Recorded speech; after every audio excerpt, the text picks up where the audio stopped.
Olá pessoal, dando continuidade ao nosso treinamento, ao nosso curso de eletricidade básica. Na aula passada nós tivemos o treinamento, falamos sobre tensão elétrica, que é uma das unidades de medida da eletricidade, e hoje nós vamos falar sobre resistência elétrica.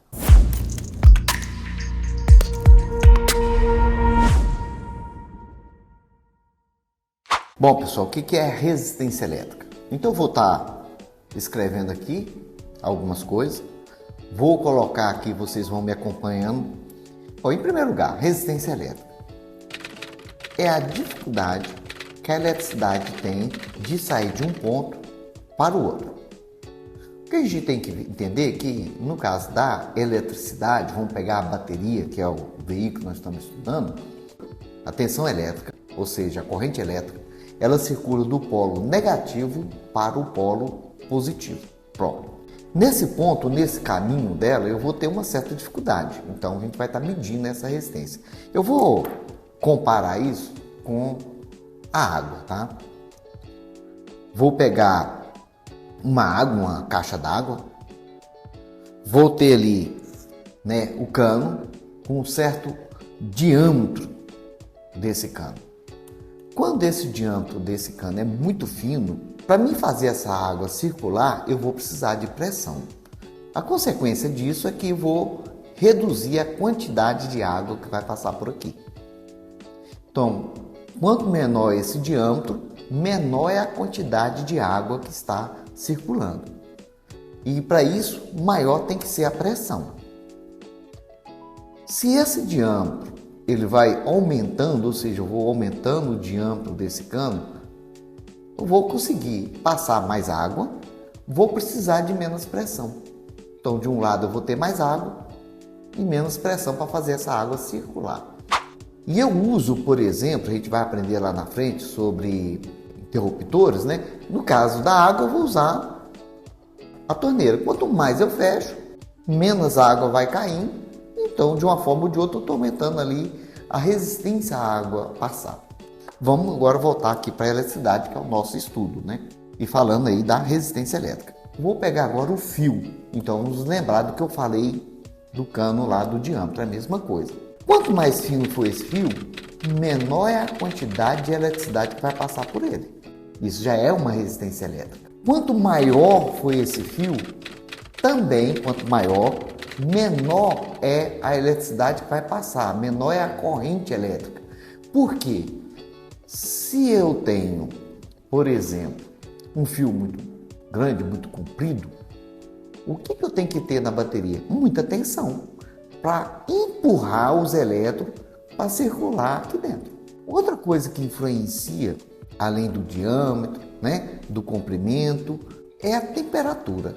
Quanto maior for a temperatura, maior é a resistência elétrica. Então, a temperatura vai influenciar diretamente na resistência de qualquer componente. Então, comprimento, diâmetro, temperatura são as coisas básicas que vão influenciar a eletricidade, sair de um ponto e caminhar por outro. Bom, e quais são essas unidades de medida? Eu tenho que lembrar do símbolo da resistência elétrica, que é a letra grega ômega. Esse é o símbolo dela. A unidade de medida é o ohms. Então, nós temos essas unidades de medida. Quais são elas? Ohms, que eu vou deixar o símbolo aqui para vocês verem, tá? Vocês vão me acompanhando. Ohms, quilo-ohms, mega-ohm. Ohm, quilo-ohm e mega-ohm. Então, eu vou pegar um exemplo de um número. Número 1. Se eu pego 1, o que vai acontecer? 1, aí vem um simples ohm. 1 ohm. Uma peça, 1 ohm. Agora pode ter outra unidade de medida, por exemplo, 1 quilo-ohm. O K nós sabemos que representa 1000. Então, se eu vou andar a pé, eu estou dirigindo meu veículo lá, eu andei 1 quilômetro. É a mesma coisa de eu falar que eu andei 1000 metros. Vou comprar carne lá, eu falo, me dá 1000 gramas de carne. Facilita eu falar, dá 1 quilo de carne. É só um exemplo que eu estou dando para vocês. Então, 1 quilômetro. No aparelho, então, ele vai aparecer 1K, 1 quilômetro. Ou simplesmente 1 ohm. Outra unidade de medida que nós temos é um megaohm.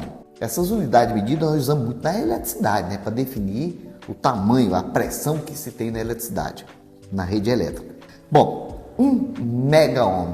O mega, o M, ele representa 1 milhão. 1 megaohm. Como eu mostrei antes, o meu aparelho eu tenho um limite de visor. Imagina eu teria um visor para mostrar 1 milhão. Seria astronômico o tamanho do visor, né? Bom, 1 megaohm, 1 quiloohm, 1 ohm são as unidades de medida. Nesse ponto, o que acontece? Na hora que eu estiver olhando na minha informação, no meu livro, eu vou olhar o valor, vou pegar aqui o valor, vamos pegar um aqui para vocês verem. Por exemplo, eu tenho um valor aqui, ó, de 500 a 610 ohm. É o sensor de rotação da linha GM, tá? Do motor da linha GM, sensor de rotação de 500 a 610 ohm.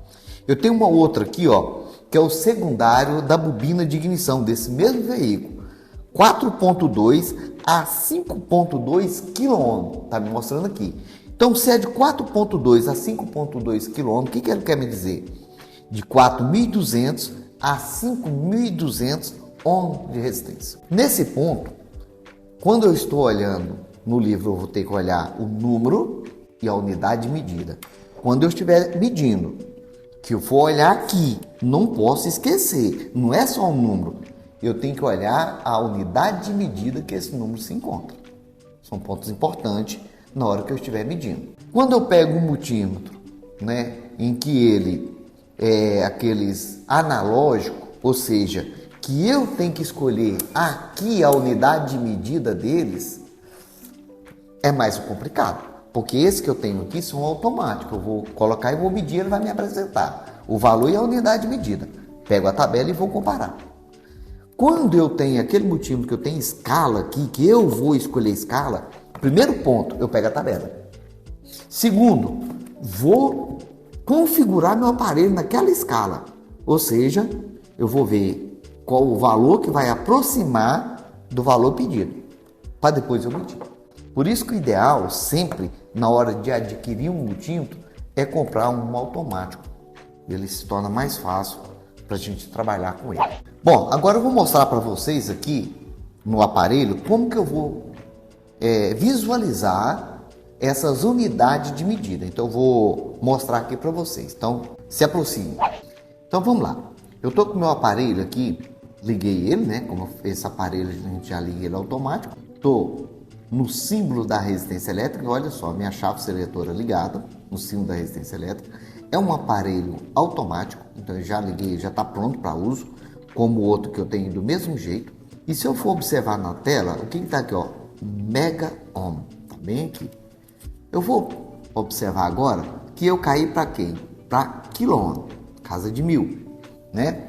E agora, mega ohm, então, ó, mega ohm, quiloohm, ó. Então, durante o teste, como eu estava falando com vocês, eu tenho que estar muito atento às unidades de medida. As unidades de medida durante o teste. Bom, então, antes de medir a resistência elétrica das peças que eu mostrei aqui para vocês, eu vou apresentar alguns componentes no multímetro para vocês. Então, vamos lá, vou tirar isso daqui. Vou pegar meu equipamento, vou pegar ele e vou ligar em resistência elétrica. Pronto. Outra coisa que eu vou observar, esse aparelho ele usa uma bateria, aquela quadrada, né? Eu já vi, inclusive, bateria, pilha comum. E ele tem um símbolo que ele vai apresentar para mim quando essa bateria está descarregada, que é o símbolo de uma bateria de veículo mesmo. Se isso estiver presente na hora que eu ligo o aparelho, significa então que ela está com a bateria descarregada. Então o que eu vou ter que fazer? Substituir. Eu não posso medir a resistência elétrica, porque vai influenciar nos valores. O que acontece? Quando eu estou medindo resistência elétrica, o multímetro vai jogar uma tensão elétrica numa ponta e pegar na outra. Então, estou medindo a peça. Então, ele joga a tensão elétrica nessa e pega nessa. Consequentemente, se a tensão elétrica do multímetro estiver baixa, ele vai jogar menos eletricidade, menos tensão A consequência disso é que ele vai me apresentar valores errados. Então, primeiro ponto, observar se eu não estou com a bateria descarregada. Então, ele vai apresentar o símbolo dela aqui. Está em resistência elétrica, observar se a bateria não está acesa, o símbolo da bateria. Depois, outro ponto que eu vou fazer aqui é testar minhas pontas de prova. Nas minhas pontas de prova eu tenho a parte que tem a proteção, o plástico, né? E eu tenho aqui as minhas pontas metálicas. Então eu vou inserir as duas pontas sem pôr minha mão na parte metálica, tá? Não vou pôr minha mão na parte metálica e vou observar o resultado no meu multímetro.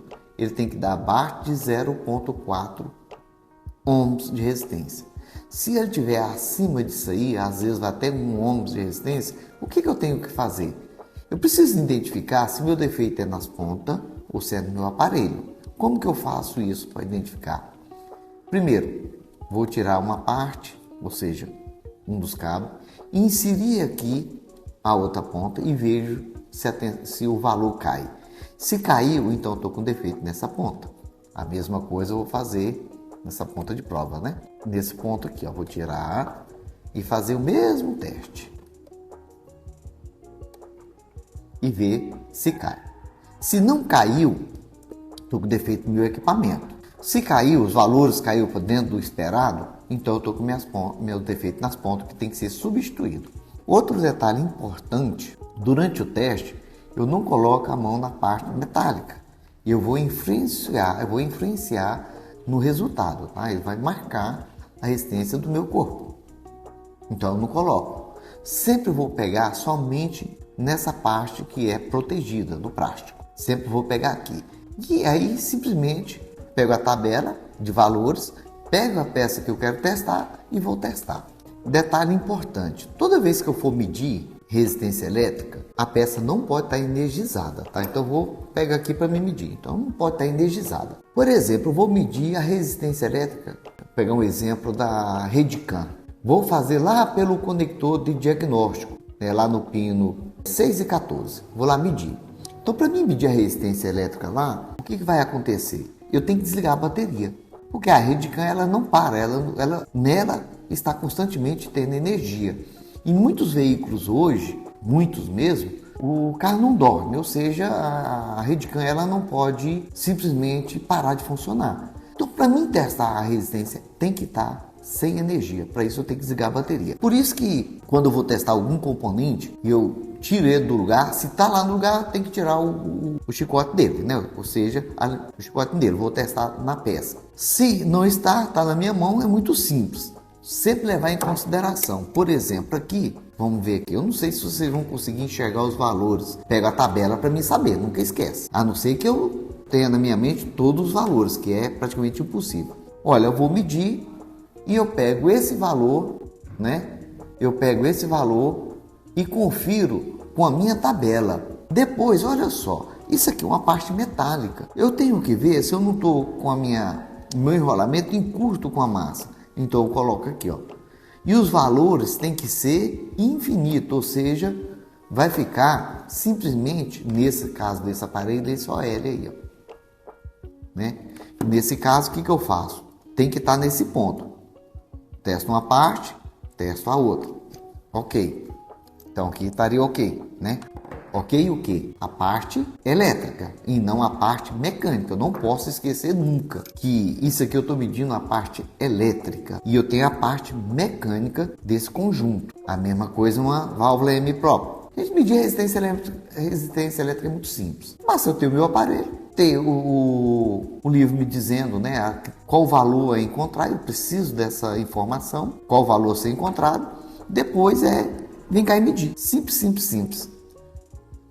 Se os valores bateu, ok. Agora, é aquilo que eu estou falando, eu pego lá um sensor de rotação indutivo. A resistência elétrica dele estando ok, não quer dizer que ele está bom. Aí eu vou para outra parte, né? Nos modelos mais antigos, está produzindo corrente alternada, né? O indutivo, ok? Depois eu pego um osciloscópio e vou ver se o sinal está dentro da onda. Então, se a resistência está fora, a peça não presta. Não presta. Se a resistência está dentro, então eu vou ter que ter outras coisas para definir se está ok ou não.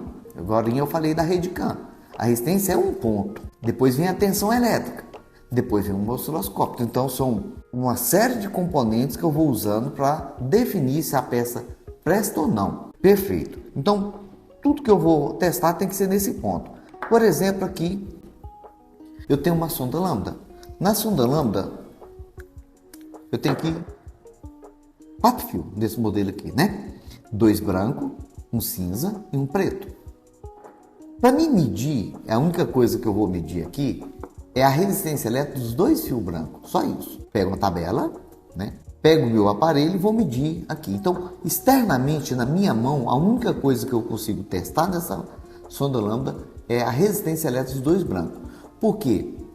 Esse aqui é a resistência do aquecimento da sonda. O fio preto é o sinal da sonda e o fio cinza é o negativo dela. Esses aqui eu vou testar lá no veículo. Como também eu testar se está chegando positivo ou negativo é lá no veículo. Então aqui na minha mão, a única coisa que eu testo é a resistência elétrica dos 2 fios brancos, comparo com a tabela e vejo se está certo ou está errado. Olha só. Quando eu estou então aqui medindo uma resistência elétrica, estou definindo se aquela peça está dentro dos valores corretos, eu estou eliminando uma parte. Bom, pessoal, essa foi a nossa aula sobre resistência elétrica. E a nossa próxima aula será sobre corrente elétrica. Abraço!